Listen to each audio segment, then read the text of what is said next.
We have a big episode tonight. We're gonna switch gears a little bit. Typically we react to this past weekend. It would have been very easy to react to a rivalry weekend, but that's just not what we're gonna do here. Yes, I am back to Governor of College Football, also known as Lever KT, and with me is the hardest working man in the business. I'm talking about the mayor of college football, Nino. Nino, what's happening?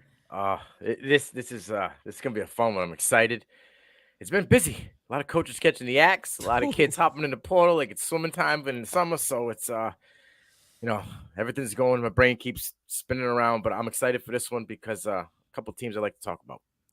Absolutely. Like you think about some of the kids that are entering their name in the portal. It's almost like I think school's gonna see that game. I had 4 catches for 49 yards, and he gonna see potential in me. Like, bruh, some of y'all entering the portal, like you end up going either going back or going to a worse situation. So that's all I got to say about that. But let's start off with our conference championship game preview.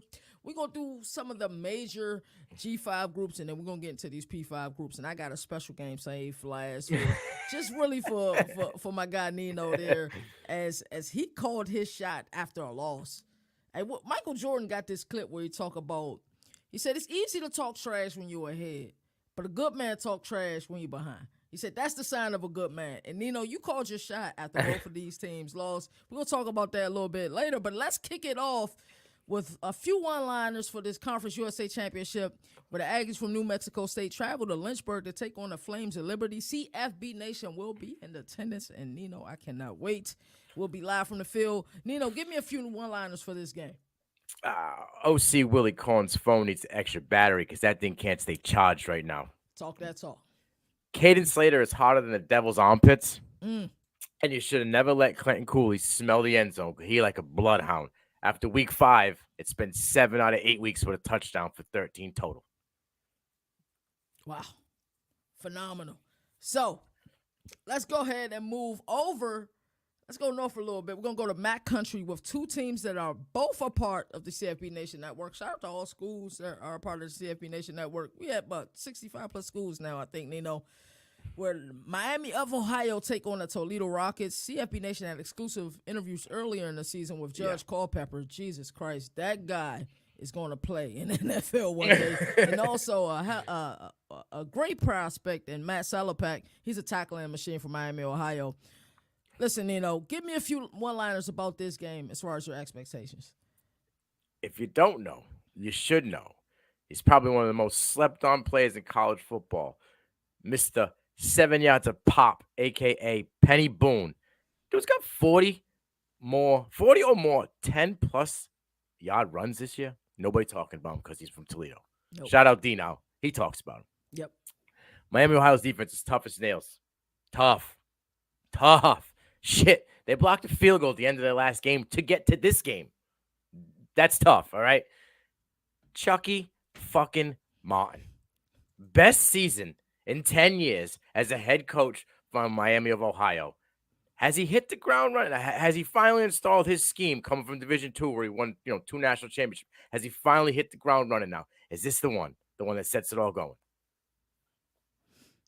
That is interesting. I can't wait to see this MAC game. You got two elite teams, and it's surprising that Toledo, if I'm not mistaken, correct me if I'm wrong, they aren't in the top 25 of the college football playoff rankings, are they? No. What a travesty. Next, we're going to go to AAC country. I've been messing things up all year. Of course, there are a few teams' rankings, and you know how we feel. We talk about this game 24/7 behind the scenes, but I want to talk about the Mustangs of SMU taking on the Kings of the AAC, Tulane Green Wave. And Nino kind of has a special relationship. Nino and Boomer has a special relationship with the Green Wave. Y'all put me on to quite a few players last season. Give me a few one-liners for this game. First of all, I want to shout out Maddie. All right. She's a sideline reporter for them. She does the Saints as well. When all this female making up stuff on the sideline shit came out, I instantly thought about her because she grinds, man. Like you look, if you see replays of the school like game footage and you see her running down sidelines. I remember when Tajay took one to the crib, she was running down the sidelines like she was the coach. So she works hard. There's no making anything up. So shout out her before we break down into a Tulane. I don't want to give her flowers now. As far as this game, everybody's talking about Michael Pratt. Well, head coach Willie Fritz has done for Tulane. Yo, give me the freshman. Give me the freshman and Makai Hughes, I'm sorry. Alabama boy. Ooh, we know about Alabama running backs, so you know what they do. 5 yards a pop. Kid's got almost 1,300 yards and 7 touchdowns. Roll wave running backs in conference games and bowl games just tend to show out. That's all I got to say. We saw Tajay last year. All right. I'm going to put a flag plant, make it a hot take. I love the smoke, so here it goes. Uh-oh. Preston Stone's a top 12 quarterback in college football in 2024. Lock that in. Lock that in. Okay. Casey Woods, OC over there. He's the Formula One oil that keeps the Mustangs kicking. Woods got the Mustangs averaging 41 points a game. That's top 10 in the nation. Come on. Give him some love. This dude's got his phone going to be blowing up very, very soon as well. I love it. So I wanted to talk about a few G5 games. Like, I think we've done this all year. We've been consistent with a lot of our previews, especially those Thursday night previews we were doing earlier in the season before my schedule got hectic. But we will always include a lot of G5 teams because there's a lot of great talent, especially some of these higher level G5 conferences. Nino, it's time to talk some P5 talk. This is easy. You can do this in your sleep. First, we're going to start with the ACC. We had the Louisville Cardinals who came on a heartbreaking loss to their in-state rivals, Kentucky, and they are facing the Florida State Seminoles, a team that I think the committee is going to have a difficult time with. And I say that for several reasons. I think we'll touch on a little bit of it today. But, Nino, if Florida State win, should they be in the college football playoff? I don't know. And I'm giving you an honest opinion here. Mm-hmm. The Jordan Travis injury is enormous for them. It matters. Okay, and it shouldn't, because they've gone through every hurdle, every obstacle all year long. Just this week alone, they grinded out, got the dub. But it was Tate Rodemaker versus Max Brown. Who? Right? Like, and neither one of them like kind of stepped up and said, okay, there'll be we're not going to miss either one of our starting QBs. And granted, I'm not a Graham Mertz guy, but the Gators missed Graham Mertz, missed a 2-yard completion, very much so in that game. I mean, he may not have been good, but he knows how to manage and he knows what he can get out of his guys. And he did that all season for them. So here's the thing. A 1-loss Texas squad, a 1-loss Alabama squad. Shit.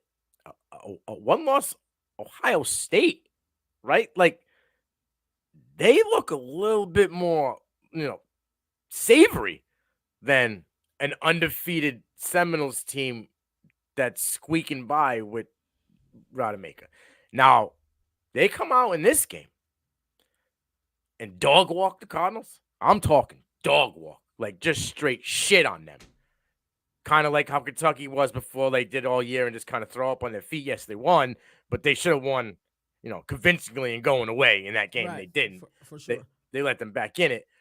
If they can do that, then we got a serious question on our hands. If they win by 1 or by a field goal, I really don't see them in the playoff.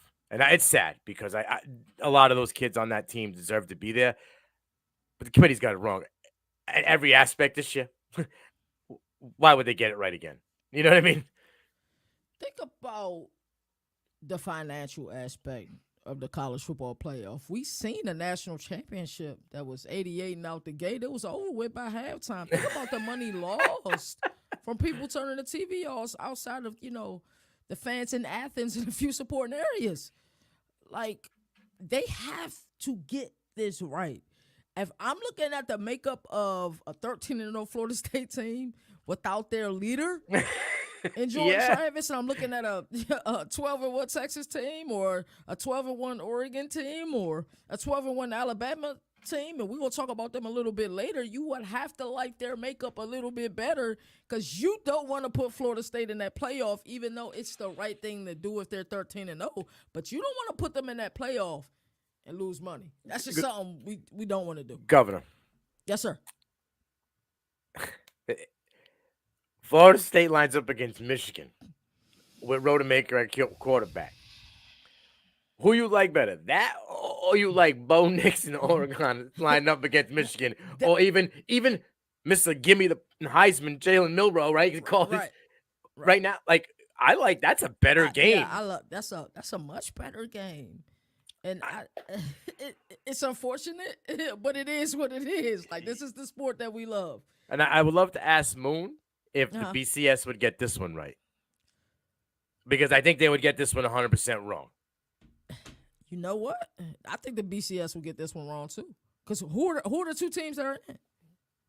It would be Florida State one, right? Because by numbers, statistically, Yeah, they'd yeah, be the only undefeated, in Georgia. It'd be Georgia and them. yeah. That's it. Somebody will get the short end of the stick. And that would Either be over in the first Michigan quarter. or yeah, yeah. Like that'll be a bad game to put on television.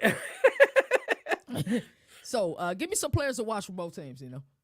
uh he's in his bag lately. Jared Verse. He's trying to make sure he solidifies being the top 25 pick in this year's draft. Yes, sir. And I think, people want to make a big deal about, well, why are they cutting grass, bro? They got that dub in the swamp. He ain't ever going back there, right? So he cut that square out of that end zone because he wants to remember that forever, because he's going on to the next step in his life. I think he's locked in. He knows this is the next step. I take this step with a W. I go to this next step. I show out the pro day, and then I go and get myself first round, draft capital. So Jared Verse is a guy I'm locked and loaded in. He's been Katy Perry all year. Although lately down the stretch here, when they needed him, especially when Travis is going away, Trey Benson has stepped up and just kind of flexed, In right? a major way. Yeah, 3 touchdowns the previous week.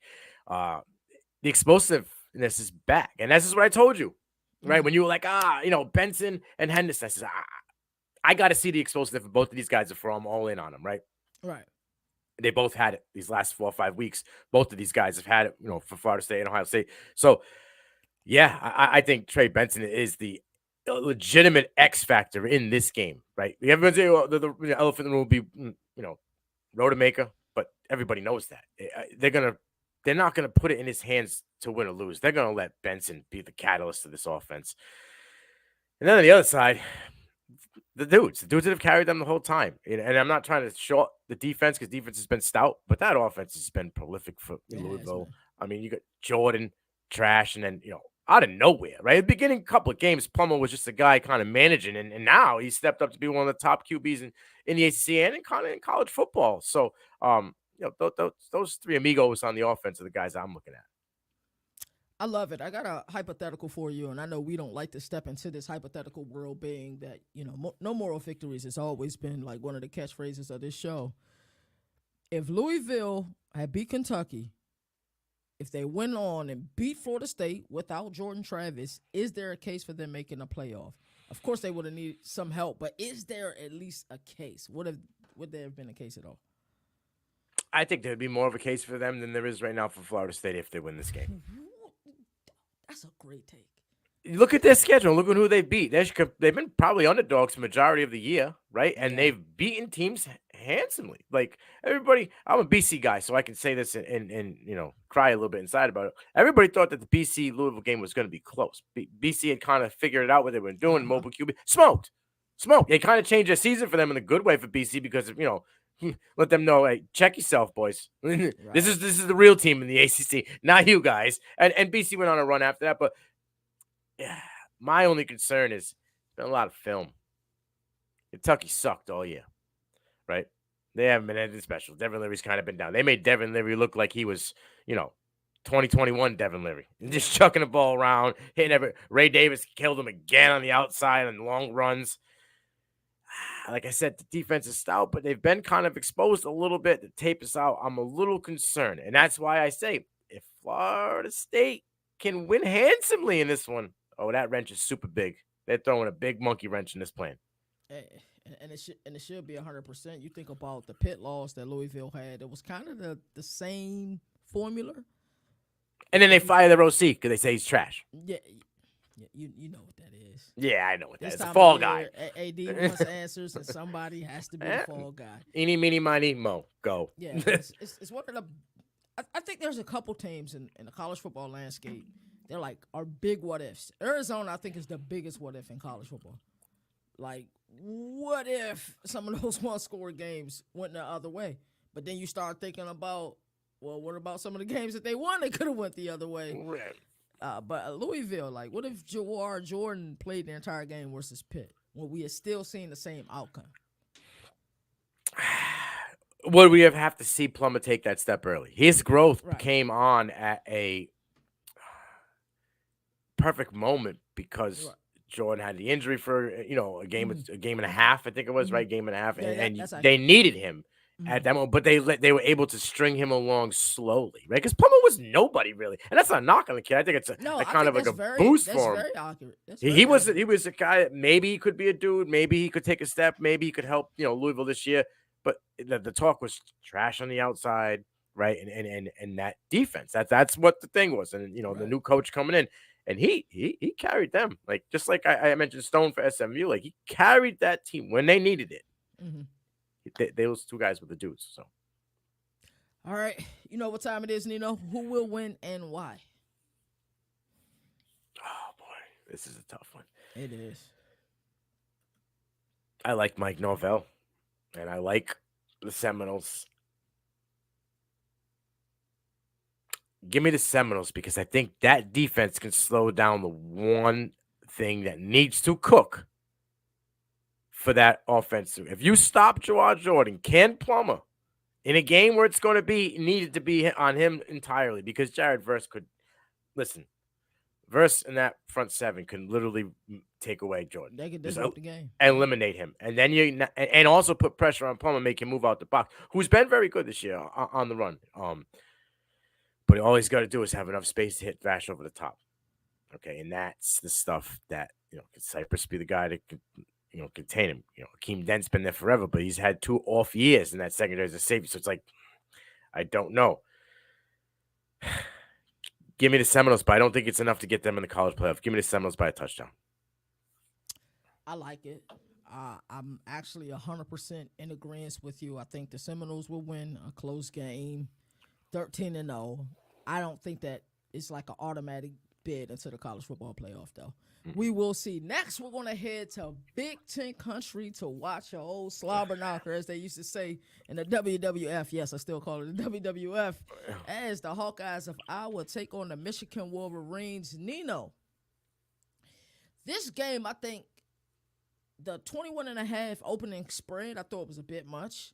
Yes, we seen Michigan dominate this year, but we seen down the stretch, them games without Harbaugh have been closer games, albeit they've been playing better teams. But I think this game has the potential to be what we saw when Illinois faced Michigan in 2022, or when Illinois faced Penn State back in 21, where it's just like one of those games where it's an ugly game. Yes, I'm foreshadowing a little bit. I think Michigan will find a way to win, but I think it's a much uglier game than people think. I want to hear your perspective on that. Michigan this is the chaos stir, right? Michigan, they're the one. Before I get into that, they can beat Iowa without stealing signs. It's that easy. Everybody that watching college football can read Iowa. They got no offense. It's run the ball. Hope to God you can complete enough passes to get you into the red zone and run the ball. Right. It's hard for me. 20 points, 24 points, 26 points, 20 points, 15 points, 10 points, 10 points, 20 points, 15 points, 13 points. You're going to tell me that you're going to be able to stop Michigan enough times to not have them score more than that many points? You scored 40 points once against Western Michigan. Yep, I remember that game. Yeah, I just think it's going to be an ugly game. If it was Cade McNamara, bro, this would be, I would say, this would be a dogfight. It's Deacon Hill. Yeah. Taysom Hill's not. It's not Taysom Hill, the guy who plays in the NFL. Deacon Hill. Okay, they already lost one of their wide receivers. He ain't playing in this game. They've been shuffling through wide receivers for weeks now because everybody's either hurt or guys aren't coming back. Some are hitting the portal already. I was in this game by default. default at Yeah. how bad really the Big Ten is. Everyone wants to put the Big Ten on a pedestal. Outside of Michigan, Ohio State, if you Penn want to State say and Penn Ohio State, are in right, their own tier. All right, right, their own tier of ugliness, and then right. everybody else is at the bottom. Like, I what would is it? agree with that. The Big Up Ten until last West week, is really weak. there was 5 or 6 teams with 5 wins, Yeah. 5 and 6 going Yeah. into this final week. Like, come on, that just there's no. They all suck, and I'm just being polite about it. I agree.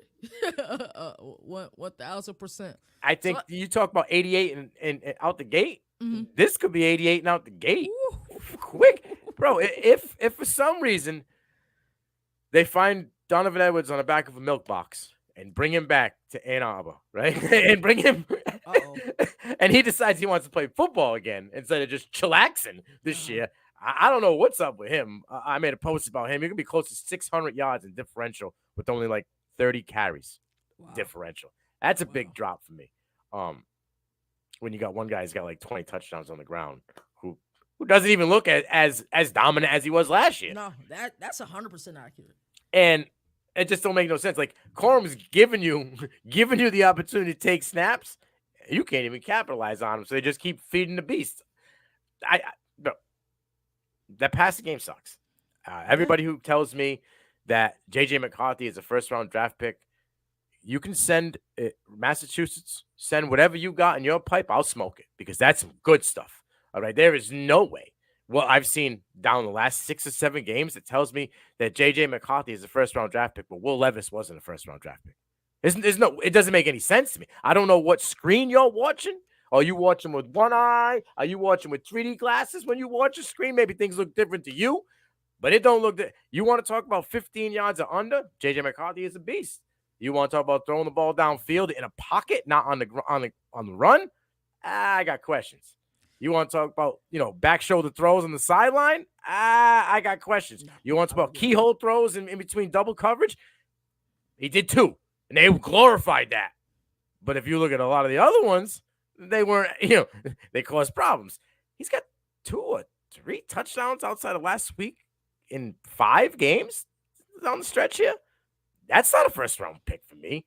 I mean, they've been riding that insane defense, and those 2 1.5 dogs on the ground. I got a question for you, Nino.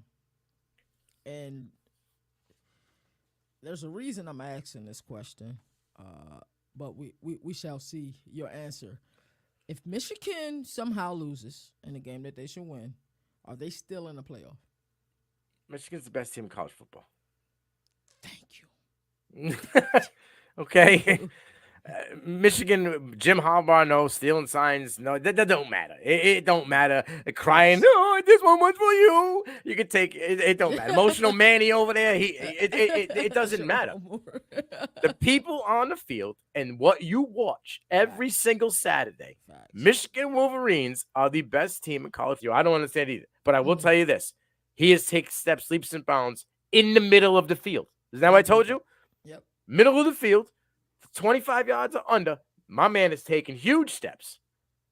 But that's all I've seen, really. Nothing that makes them be so much more than that he's the guy that's going to lead them to a national championship. If anybody's leading them to a national championship, it's a defense that allows less than 16 points a game. That's what's leading them to a national championship. I mean, look at what they did to Ohio State. Emeka Egbuka almost got his helmet knocked off. Right? Trayvon Henderson got his feet taken out from under him. They were lighting dudes up. You tell me right now, a team in college football whose defense is playing like 1985 snot-nosed bubble defense besides them. Nobody. None. That's why they deserve to be the best team in college football. That's why I think they should win, if they keep playing like this, the national title. I would have to agree with that. Nino, you already talked about some of the players on the Michigan side. Who are the players to watch on the Iowa side of the ball? If they can bring him to the science lab and clone him like maybe 4 or 5 times, Jay Higgins, linebacker for Iowa, because he got over 120 tackles. Always find one. There's always one. There's always one. Obviously, Cooper DeJean's not there, so that is a problem. But they can't throw the ball really too much. But what Cooper DeJean does is he also plays in the slot and can play in the box. So that threat of bringing a guy down and causing havoc, stopping runs. That's not really there. They're going to need a guy to kind of muster it. I'm not really sure who that guy is going to be. But for Iowa, it's a Deanna. I said Deacon Hill. I don't like Deacon Hill. I know that Dino don't like Deacon Hill either. But I believe it's Caleb Johnson is the running back. I like what he got there. He's a little shifty guy. He's had a little bit of health concerns this year.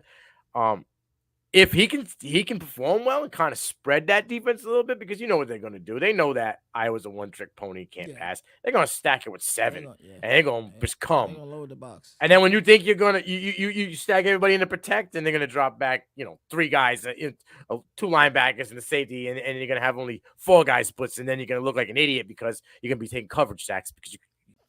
I think that's I don't know. The Big Ten, I think next season will probably these Pac-12 additions with some teams that can really score the ball, and then they're getting rid of divisions next season, so it's gonna be the wild, wild west in the Big Ten next season. Nino, I already know who you think will win, but why will Michigan win? Michigan is just a better overall team, Okay. better coach team, whether it be assistants or head coach, but better talent. And that's not a knock to Iowa because they have some dudes. But just I listen, if I'm a 4-star recruit and Michigan's offering me a full ride, or Iowa's offering me a full ride for me to get to the show, I'm sorry, I'm going Michigan. Michigan just gets better talent, and Right. I just think Michigan's a better team. Like I said, I think they're the best team in college football right now. I would have to agree 100%. So next on this conference championship tour, Nino, we head to Big 12 country. I said it in the opening. I'm going to say it again. After a loss by both teams, mind you, Nino says in a text message, I have the text message, and I wish I could pull it up. Oregon and Texas are making the college football playoff. And that's my guy, and I thought he was crazy when he called the shot back there. I'm like, yo, you know how much stuff got to go right for both of these teams? And matter of fact, if I'm not mistaken, it might have been the game Quinn Ewers got hurt, or next week game after he was still confident that both of these teams were making the college football playoff. So we got an interesting Big 12 conference championship. Of course, the game we wanted to see was OU Texas too. Hey, that's just the way the cookie crumbles, man. It's Oklahoma State Cowboys. They're taking on the Texas Longhorns. Nino, talk to me. Why were you so confident in the fact that Texas will have a chance to make the college football playoff? Built the way they were. Shock don't stop freshmen at all. Just don't do it. Just like Saban don't stop. Who is the starting middle linebacker for Texas Longhorns defense? 5-star freshman Anthony Hill Jr. Right there meant to me, okay, this kid ain't 18. This kid's got the mindset and the demeanor that he senior. He out there 21 years old. He can lead. The middle linebacker position on defense, right? It is a leader. You're out there pretty much relaying the play, checking them down, telling them what's going on. As a freshman, that's crazy. With what you had up front and Sweat and Murphy, I'm like, oh boy, that means everything he's hit on in recruiting has been a home run. Oh, all I heard, and I said to you, yo, Texas got no running backs. They got no running backs. They just lost most of their running backs. They got nothing. Right? What I say? I don't know who's going to be the guy, but they got guys back there. They got guys. Jonathan Brooks, before the injury, was the best running back in college football. Right? Yeah, I agree with that. And now, since he fell off, we've seen, not fell off, but he's got injured. He's not there no more. Baxter and my man showed out this week. Fine, I waited a year and a half for this. Jadon Blue. Yeah. Texas ain't stupid. They're recruiting the right way. Shock has got everybody bought in. I don't know what's going to happen next year because that QB room is going to be real fishy. Yeah. All right.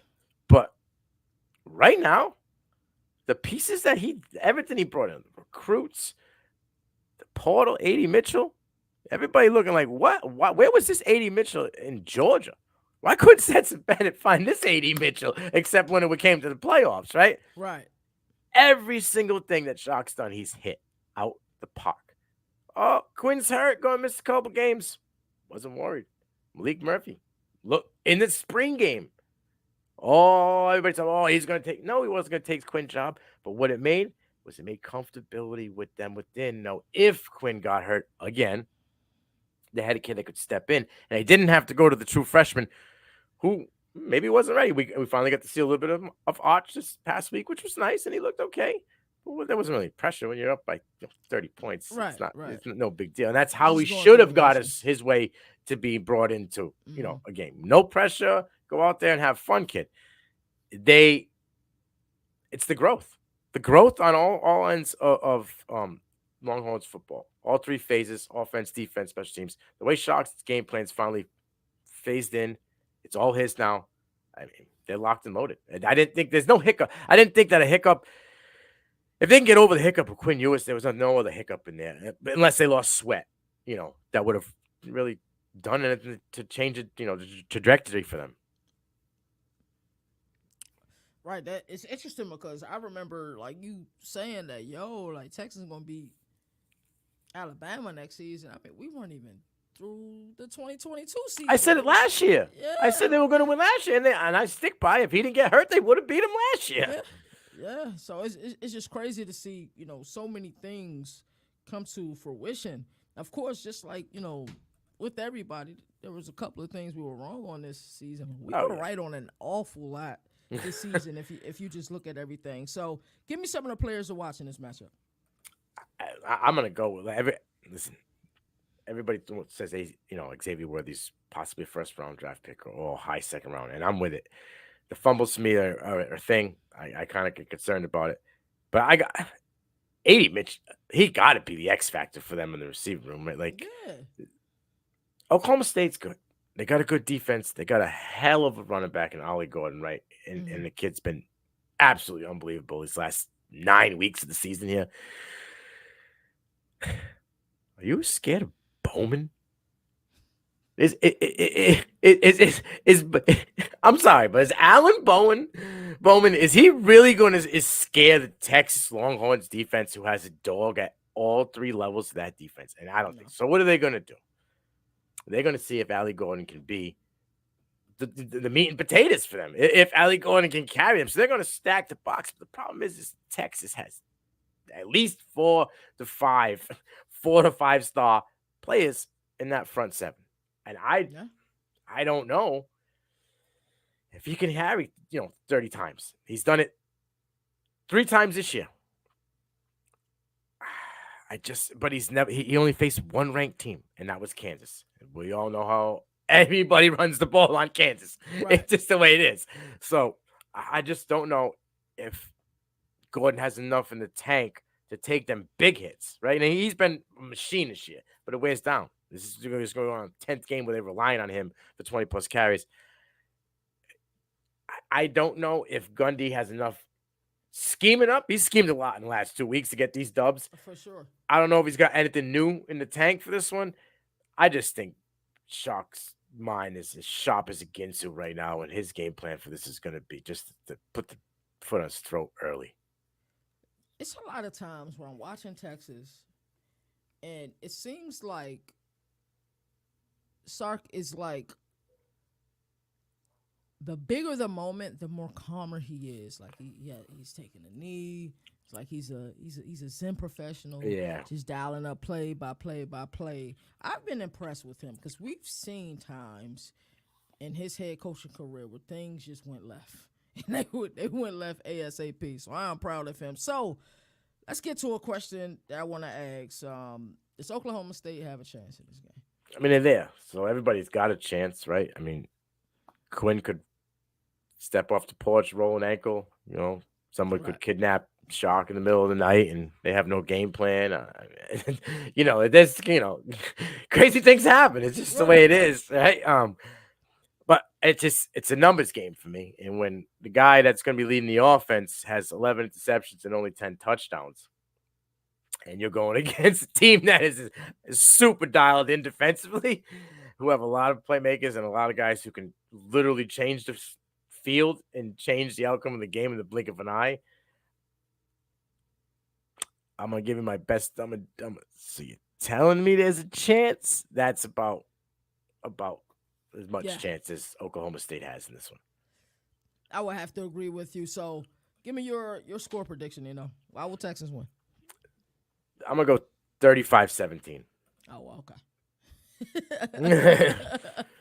let's get that one out the way ASAP. So next, we're going to SEC country. There's another conference game I saved for last, and I just thought it was filling that we definitely saved this one for last. But the Alabama Crimson Tide take on the big bad Georgia Bulldogs.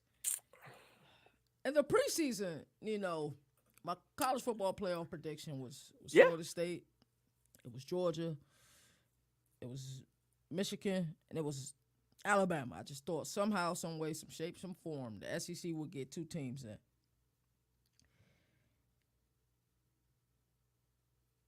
Nino, You've been waiting for this asking one. you these crazy questions, right?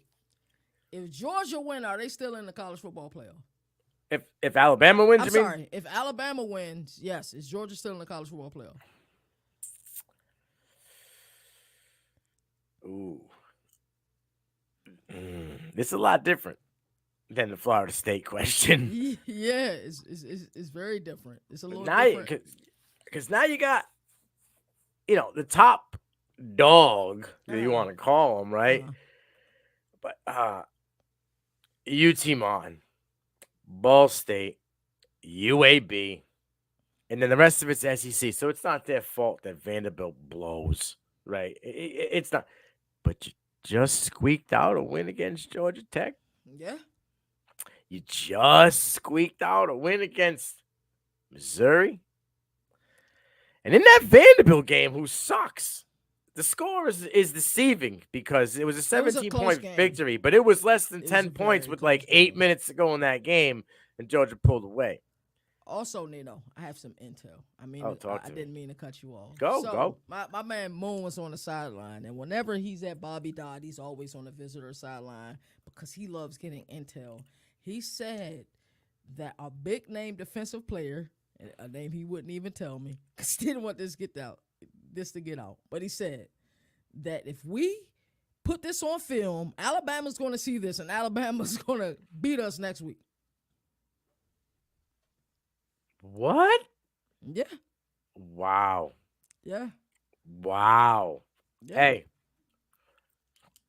Yeah, they were like angry that they didn't like beat the crap out of Georgia Tech. It was like, yo, Alabama's going to see this game. Like, we do not want to put this on film. No. And listen, there was a couple of throws to Singleton that Haynes King missed that probably would have changed the outcome of that game because you would have put the ball way down the other side of the field or put you in the red zone. 22-6 and 21-6. Everybody wants to put Carson Beck in this Heisman run and say that, maybe next year it's his thing. Right. But he got one more touchdown than a kid who got benched for 2 games and now has hit his stride. He may have him by 1,000 yards in the air, but Miro got him by about 600 yards on the ground. And plenty of touchdowns on the ground. If you're not a college football fan, you didn't see the throw. Granted, he had all day long, but he had to put that thing in a bucket. Yeah. 45 yards downfield for a kid they say isn't, a pocket QB. I pretty much watched a kid sit in a pocket and find a spot to go and throw a straight dart. Yeah. To Bond for the game winner. You put a gun to my head and say pick a QB in this one, I'm going Milroe all day. Yeah. Yeah. I would all day. Now, you want to talk running backs is a different story, but he got the juice right now, bro. Bishop's on the roof with the juice, bro. You don't mess him. You don't mess with Bishop. You know what I'm saying? And he'll throw you off the roof. That's all I got to say. That's a crazy one-liner right there. So I think in the college football playoff era, I think this may be the most difficult year to call if certain things happen. Like, if Oregon wins, if Texas wins, if Alabama wins, if Iowa wins, nah, now you're just chucking, like, picking straws, picking straws, bro. That's all that you're doing. Who's in? And we can probably honestly say that teams would have the right to be disgruntled. Like, Yo, if Florida State won, Mm. right, and Georgia and Michigan lost, they would be the only undefeated team, and you No, wouldn't. You'd have to put you them in have to put them in, even though there are probably based on the the worst team. circumstances, the worst. It's crazy, bro. crazy. Yeah. So, like, do you think if Alabama wins this game, they're in, or are they going to need some help? Because Texas Hey, beat them head and to I head. don't even like speaking like this because we're gonna talk about next. But if Oregon loses and Florida State and Washington win out and they're undefeated, they have to be in the college football playoff, right? They have to. They have to be. Yeah. Now you got the shitstorm. This is total. You got 2 spots for 6 one-loss teams. Oh man, could imagine if not one Big Ten team made it to the college football. Like if they went Washington, Florida State. Who else would it be? Georgia or No, or no, Texas. Texas. Yeah. And either Georgia or even Oregon. I doubt Yeah. they would put Oregon because I doubt they'd put Pac-12. But what a way to go off of the Pac-12 if you had 2 of them in the college football Right. playoff. That would be Well, be Oregon crazy. couldn't because they would have 2 losses, They so would have two they'd be losses smoked. for Yeah, sure. Yeah.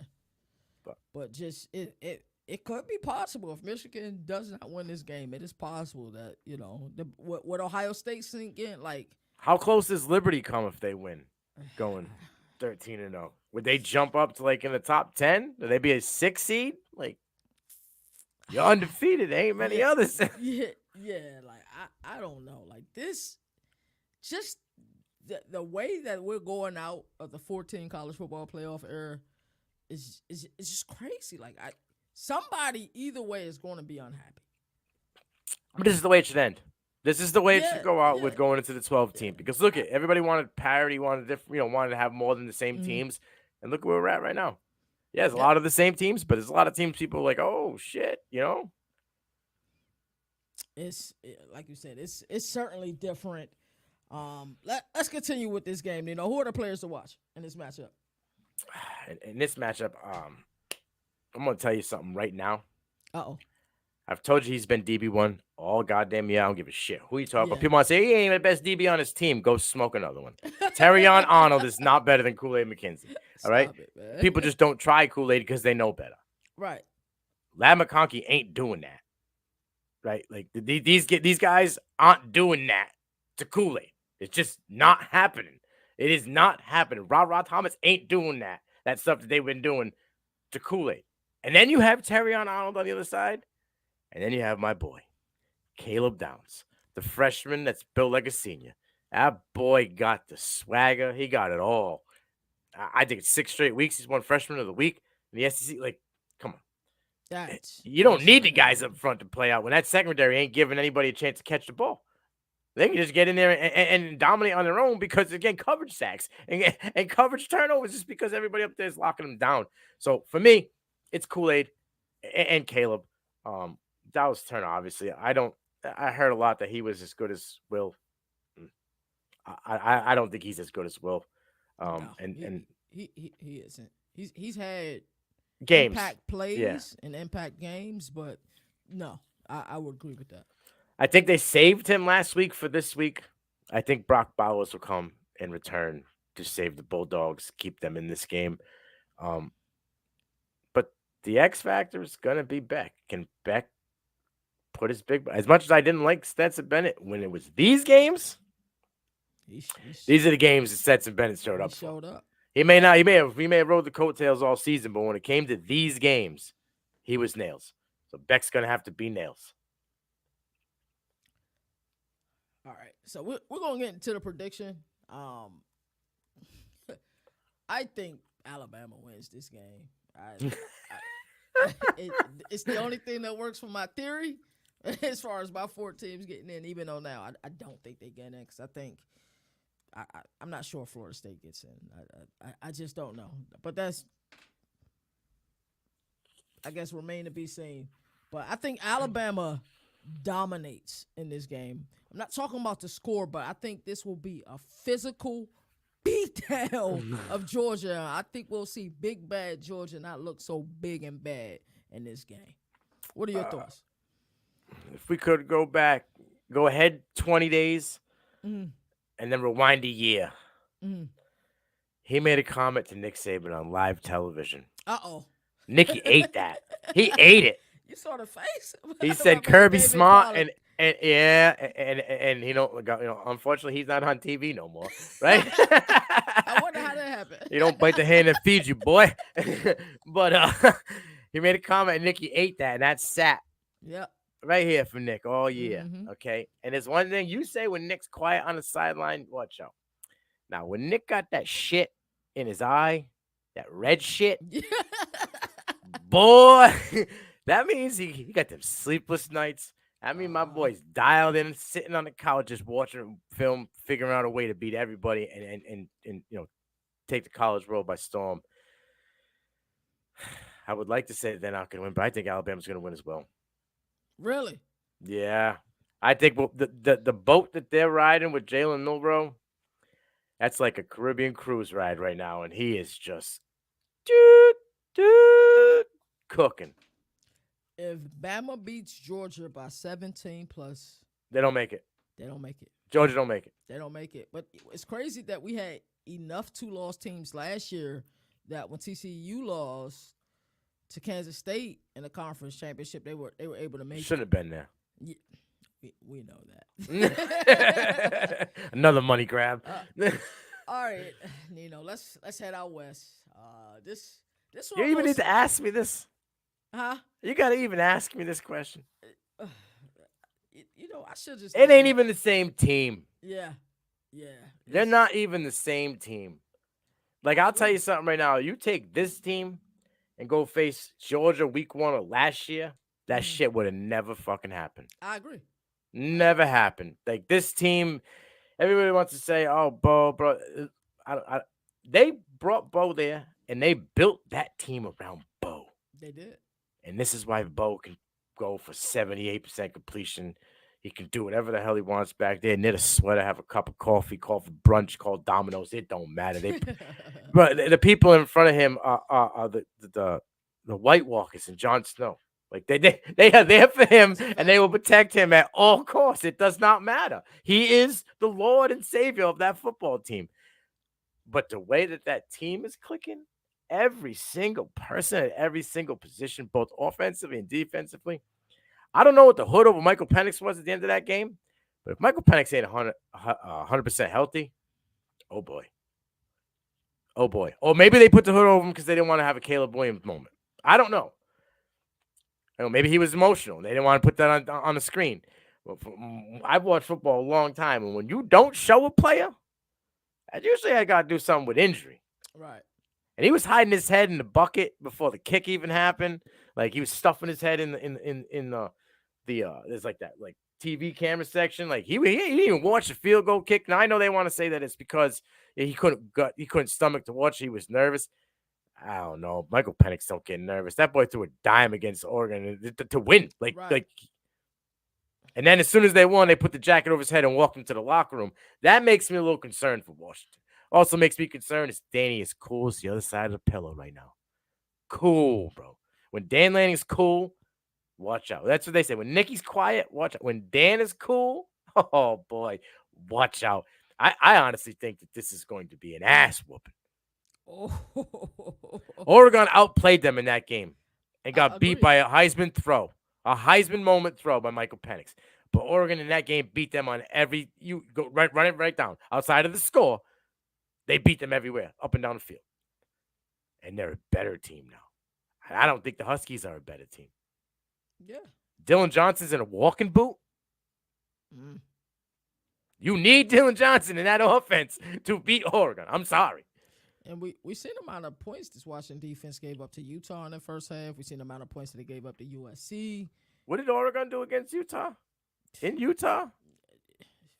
It was embarrassing. It was hard to watch. It was extremely hard. Give Bo Nix the 7 quarters he sat out, and let's talk about the Heisman Trophy then, motherfucker. That's a great take. I watched when you and D-Now went live. I watched that, and I was like, that's a great take. That's all I'm saying. Give him his 7 quarters back. He may not get 1,000 yards, but he'll have more passing yards, and he'll be damn close. He would. And, I mean, if you look at the Oregon and Washington game. You seen a team in Oregon that outplayed a team, and they just lost by just elite level play from Michael Penix Jr. That was in Washington, so you would think at a neutral site, you would have to give Oregon the edge, right? Like, Yeah. wouldn't you? Yeah. Yeah. You got it. And I respect the shit out of that coaching staff, right? I've been telling you for a while, it ain't Caleb DeBoer, it's Ryan Grubb, but whoever you want to believe is the guy. Mm-hmm. I think that coaching staff is good. They recruit well. They do well in the portal. But if you offenses are elite, okay? Don't take that out of the game plan. There ain't no offenses in this. If I had to tell you, you got to pick which defense, which defense is going to win this game.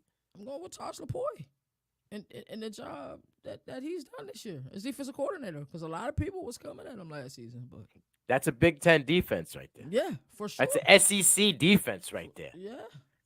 That's defense that the Pac-12 hasn't seen in close to 10 years. You know what I'm saying? Like, Yeah. that is the reason why Oregon should win this game dominantly.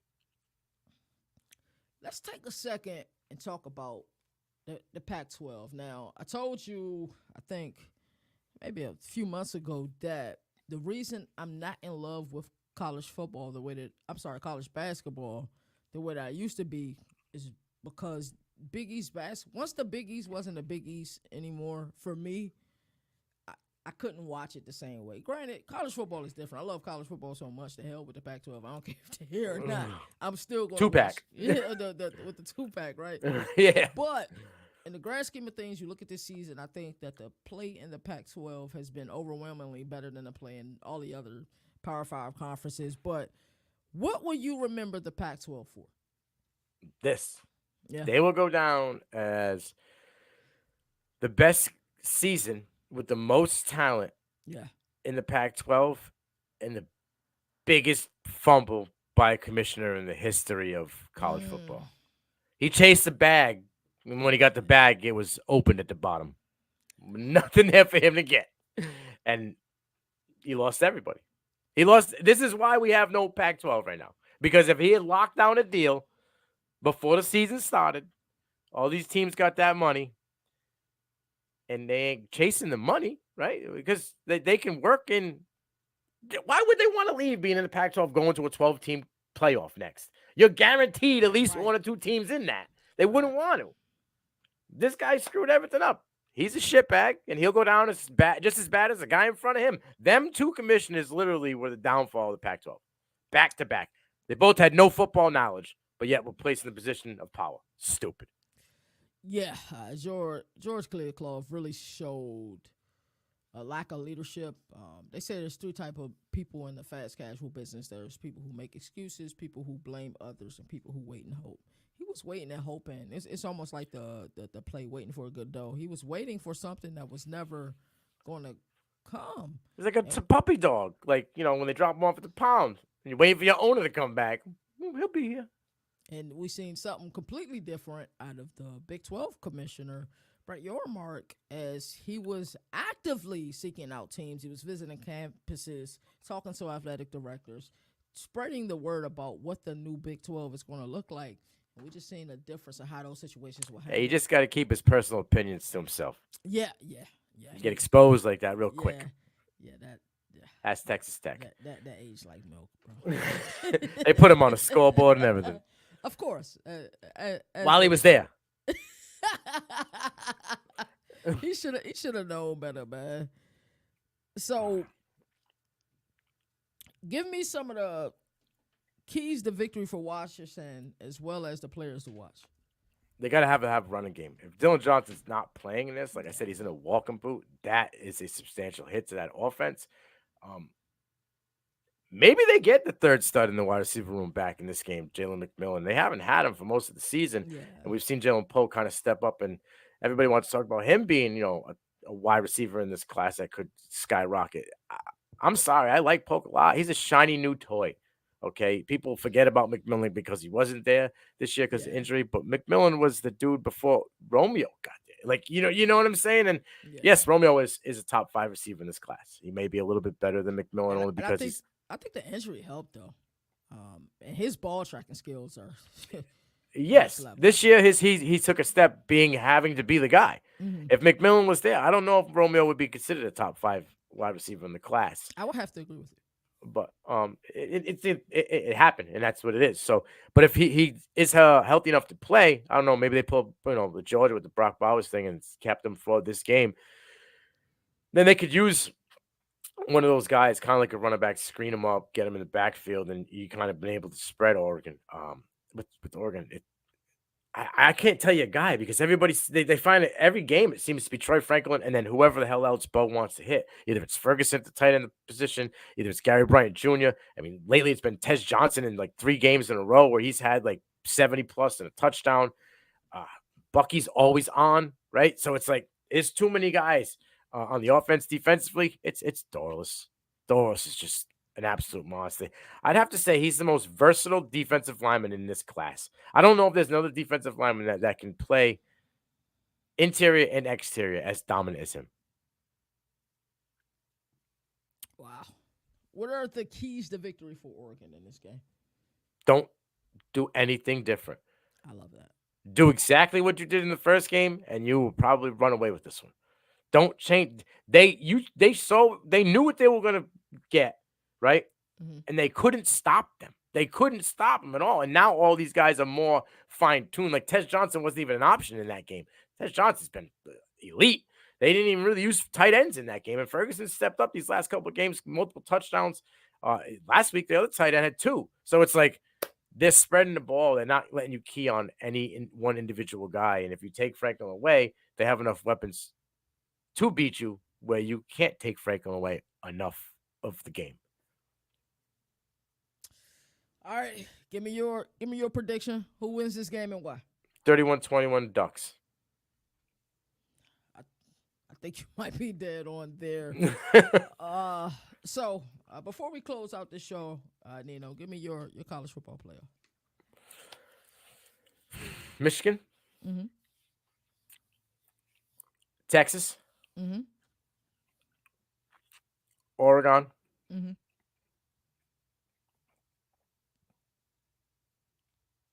Alabama. I think that'll be one hell. I think if you look at the best possible college football playoff that we can have, I think that would be the best one. I know I As far say as the Iowa matchup. has no hope in this fight, Mm-hmm. but in the back of my head, I just thought about this is it for Kurt Ferentz. Yeah. This is it, right? Yes. He wants to go out with dropping a hot steamer on Jimmy Harbaugh's throat. Like, you mister, you think you can't do anything wrong. I've been doing this since you were in diapers, you son of a bitch. All right, and I'm going to show you how you do it the right way. I'm going to beat your ass 10-7, walk out this bitch with my head held high. And everybody's going to know you guys are exposed. I'm going to take you out to college playoff, and I'm going to sit home and sip my tea for the next 30 fucking years. Oh. I'm telling you, that game, if there's one game I feel like Trap game? I don't like that game for Michigan. There's quite a few teams that can possess the ball. It kind of give Michigan a taste of their own medicine. Teams that can play defense the way that Iowa can play defense. Granted, we've seen them look terrible. Was it Penn State?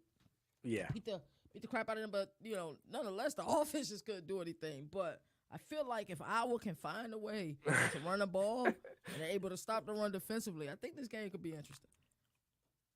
Any given Saturday, right? Hey, that's what I like to say, man. Nino, this has been a blast. I can't wait to react to conference championship weekend. I can't wait to get these fans content in the off season. I love the college football season. Definitely my favorite time of year. But as a content creator, the off season is my favorite time of year because everybody's kind of sleeping, hibernating, like Sandy from SpongeBob. You know what I'm saying? Like they sleeping while we working, bro. And I love that aspect. I can't wait, for the Senior Bowl. What's that song by the Clips? Grinding. Yeah. That's when we really turn the temperature up. So I can't wait. This has been a blast, man. As I always like to say, we ain't finishing like that. CFB Nation, man, we run it. We ain't going nowhere. I'm the governor of college football. With me is the hardest working man in all of college football, Nino Brown.